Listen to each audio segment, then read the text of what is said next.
In the late 90s and 2000s, Pokémon as a franchise felt far more inclined to engage in spin-offs than you'd see nowadays.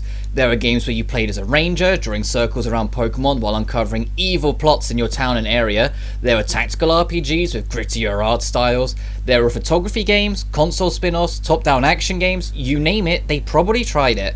Yet for my money, none quite had the same reputation back in the day as Pokémon Mystery Dungeon.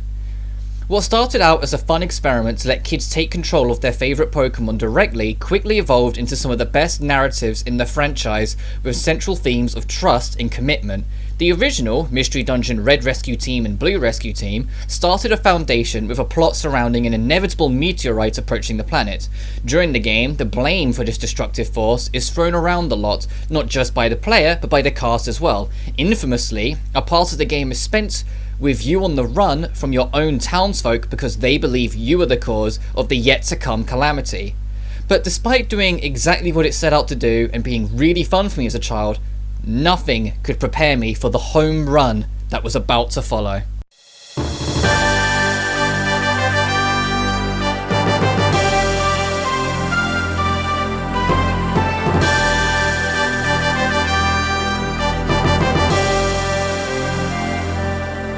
Pokémon Mystery Dungeon 2, or Explorers of Time and Darkness as it was known originally and eventually expanded upon with Explorers of Sky later, was the next step in this daring spin-off. One with more ambition, a deeper, more personal narrative, expanded gameplay tools with layers of options, and at the time included the then new generation of Pokémon, the 4th generation.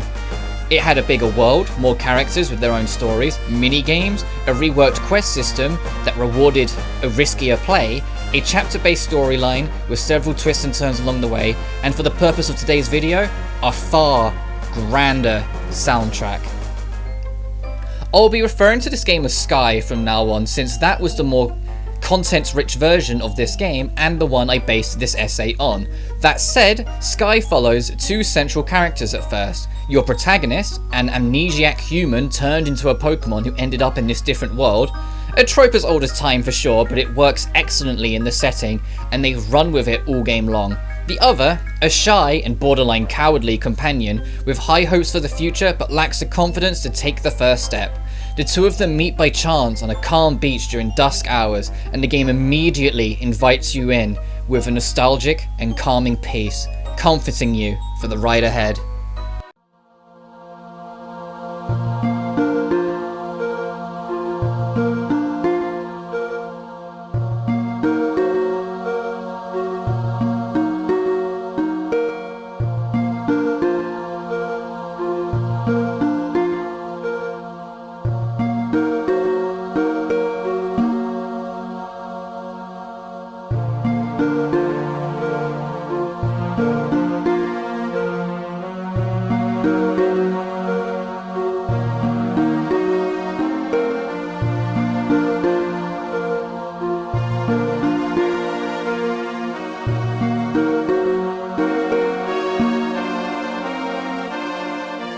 What follows are a few tutorial dungeons designed to not only teach you the mechanics of the game, but introduce several side characters and even begin to tease the central themes the game will later explore.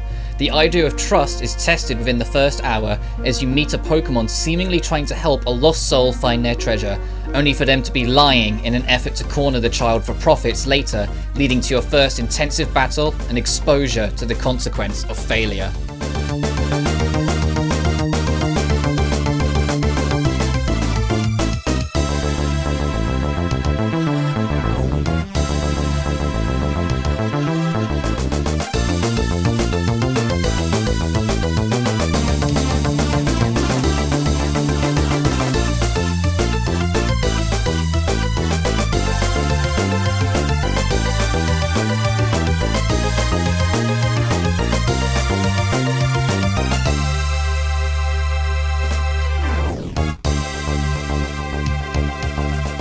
But for me, that wasn't what pulled me in as a kid.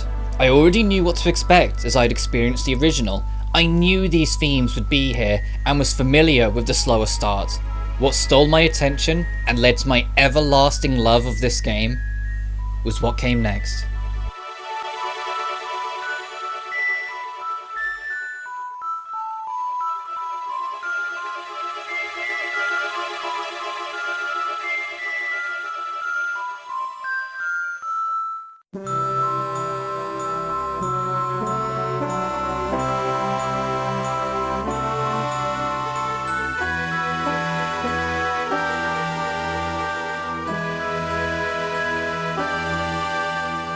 Soon after the boss, you're sent out on a mission to explore a strange waterfall, one with a secret none have found before, to your knowledge. You take a bold risk and dive headfirst into the waterfall to find a blue, crystal-covered cave tucked away. Yet as you explore, it gets bigger and bigger and bigger, turning into a major exploration of untrodden land. All its secrets are laid bare without context, and it's up to you to figure it out. All the while, you're met with a truly inspiring track that understands the mystery, yet also understands the magic of finding something no one has before. It feels like a true adventure. It's beautiful, it's captivating, it's Mystery Dungeon.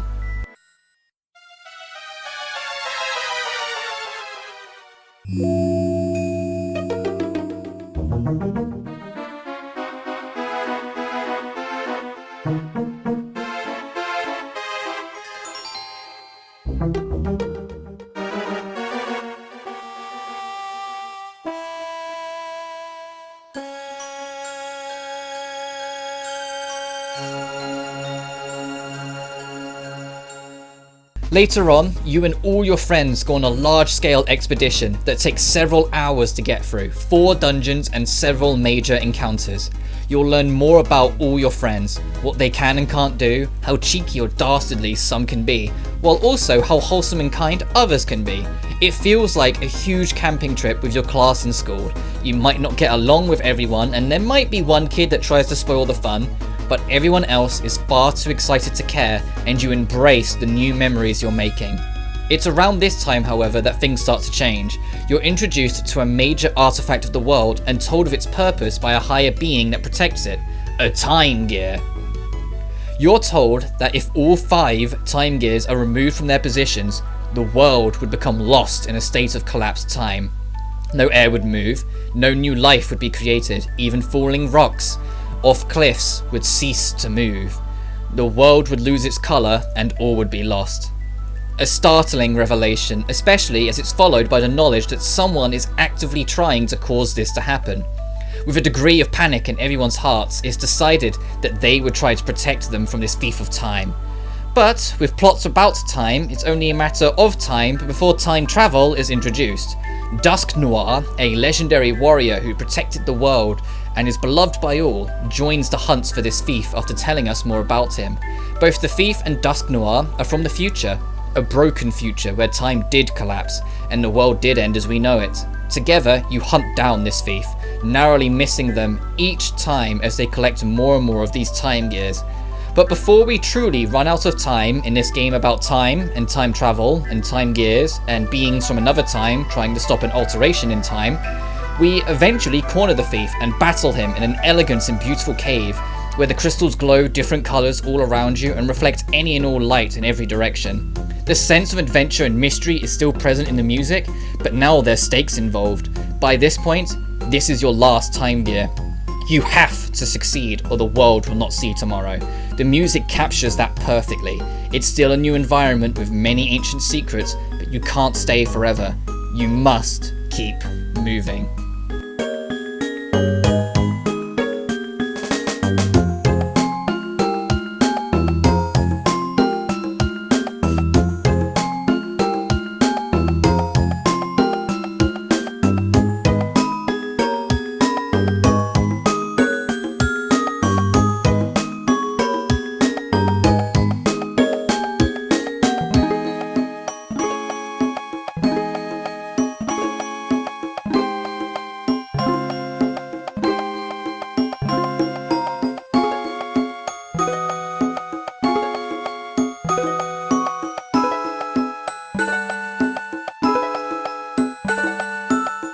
Although the thief manages to escape once again, you thwarted the attempt and he is soon finally captured.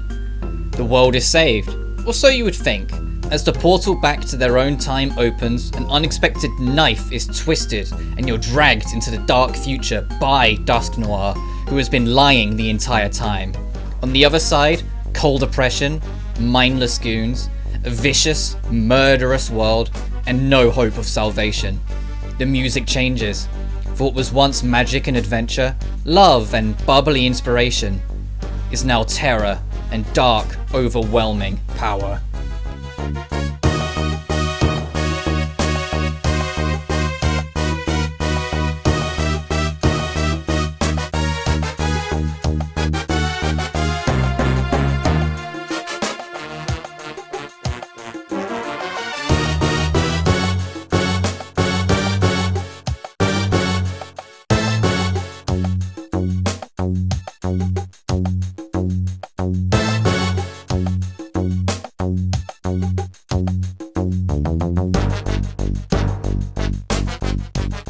Waterfall Cave made me notice and love the game's soundtrack, but this is where my love for video game music in general was inspired. Sky had changed its settled in and comfortable feeling so suddenly, and the music that accompanied it was bloodthirsty. No longer welcoming you in, it wanted you gone. You were prey, lost in the lion's den, and there was no escape. The fear doesn't stop there, as two more revelations come your way during this time. This future wasn't caused by the time gears being removed, it was caused by a deranged god named Dialga. The time gears this thief had been snagging was instead intended to be placed in Dialga's tower, the temporal tower of the Hidden Land, to instead save the world. Dusk Noir wanted the end to come and tricked everyone into thinking he was the saint. You were tricked, you were mistaken, and now you may have doomed the world alongside it. But that's only the first revelation. The other is that this is your true home. You came from this future, and that thief was once your partner in crime to save the world. A selfless act, because changing the future to save the present would wipe the original future out of existence. If you were to save the world, you'd be dooming yourself in the process. The world would live, but you would not be a part of it. Yes, a Pokemon game of all things is now asking you to save the world and die, or let the world burn to live.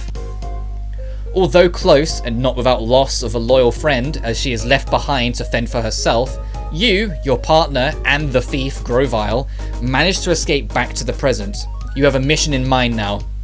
Get the time gears. Head to the Hidden Land and stop Dialga, even if it will cost you your life. At several points, the game checks if you're really ready for this, ready to make such a commitment. Its themes of trust and commitment are now not only on full display, but screaming at you. You assemble your friends and head off to the Brine Cave, starting the final gauntlets to the end. You have everyone together, but by the time you beat the cave, it's back down to the same three, you, your partner, and Grovyle.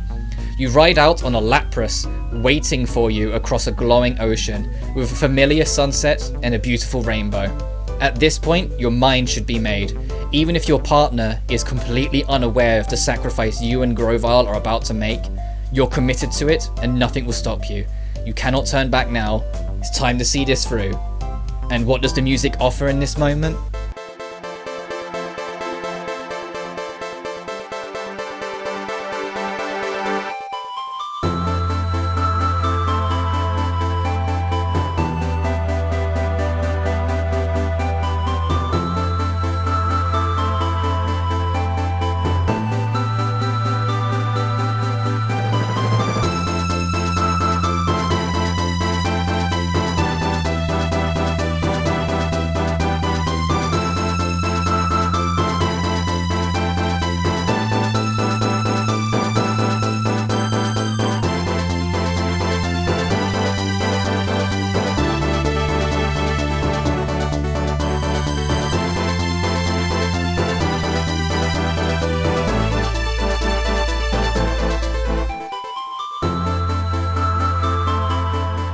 Awe-inspiring, pure magic. There is an infinite number of tracks I could talk at great length at, but this is special. This is pure love from a team that was prepared to give us everything in this seemingly little spin-off to Pokemon. This was the first moment I remember crying at a video game. I was so moved, so empowered by the last journey, yet dreading the result so much. It was overwhelming for me, especially as a kid.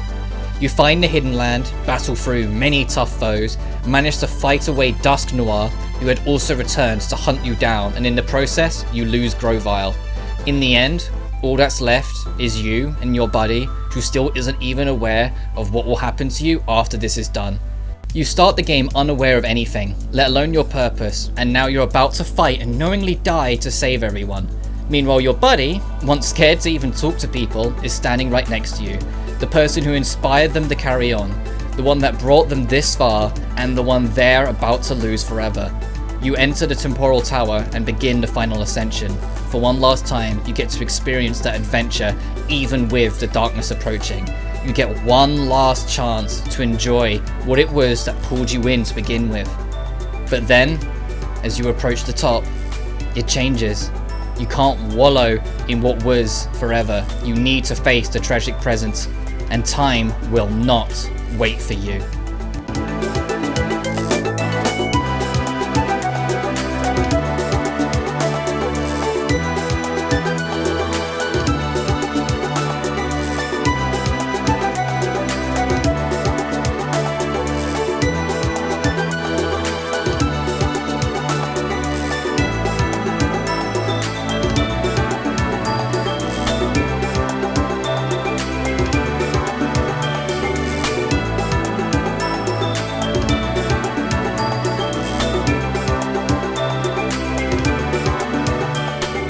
Need I say more? The music is everything here. You know what you need to do. You know what's at stake. Yet you have to do this, and you will suffer, and everyone will feel this loss. You've made many friends, rivals, and sometimes enemies, but all of them know you and what you wanted to do. Now, here you are, about to prove it. You reach the peak and Dialga is waiting for you, already enraged, already prepared to fight. It might be a god, but you've come too far to stop now. It's time to finish the fight.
You eventually, against all the odds, win.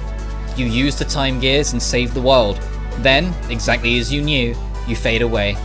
Your partner is left all alone to walk back home, down the tower, back through the land, and eventually all the way to the village to share the story. To tell the others of your fight and your losses. They tell everyone as far as they can while staying brave. Eventually, they return to that beach where it all started and cry to themselves. You saved the day, you gave the world its sunrise and sunset once more, but the people who loved you most can't see you. The camera pans up to that sun and rolls the credits.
Now, I've barely scratched the surface of this game in this video. There's so many little moments, unique areas, strange rivalries, and smaller twists in the tale along the way, but that wasn't the purpose of this video. It was instead to show you all a piece of, and I'll keep saying it, magic to me.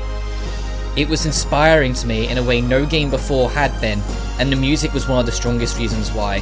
There's so many tracks I'd love to tell you about, but I don't want this video to start getting too long because I feel you already know my point. Especially because even when you get to this point, you're far from finished. There's an entire post-game with graduating as an adventurer, exploring a village of talking forest hedgehogs, solving the mystery of an ancient temple with a girl band, getting kidnapped by a space god and forced into mortal combat just to escape— wait, what? Before fighting the embodiment of nightmares in the game's true finale in the depths of the Dark Crater, a track with ambience and intimidation as its core factors, making it near reminiscent of the dark future you previously escaped from, and hinting at the nightmare's previous involvement in that destruction.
This game deserves to be remembered. It deserves the love, and ultimately its soundtrack helped pave a path of passion towards the industry I still hold to this very day. Listen to the soundtrack yourself if you haven't, and if you have a DS and can find it at a reasonable price, please try Pokémon Mystery Dungeon Explorers of Sky. Thank you for watching. Peace. I don't really do these kinds of videos, and I can imagine the YouTube algorithm isn't going to care for a video talking about music in a game from 2007, so please, like the video, comment about your favourite tracks, and subscribe if you haven't already. It honestly goes a long way for getting my name out there more. Additionally, follow me on Twitter, where I'll usually post random nonsense, but sometimes something interesting, I promise. Finally, if you feel so inclined, consider supporting me on Patreon. This video took a lot of work off my own back, and I won't be making a penny off it anytime soon, especially with the Nintendo ninjas probably eyeing me up as we speak, so any amount would be greatly appreciated to be able to do more content like this in the future. Thank you.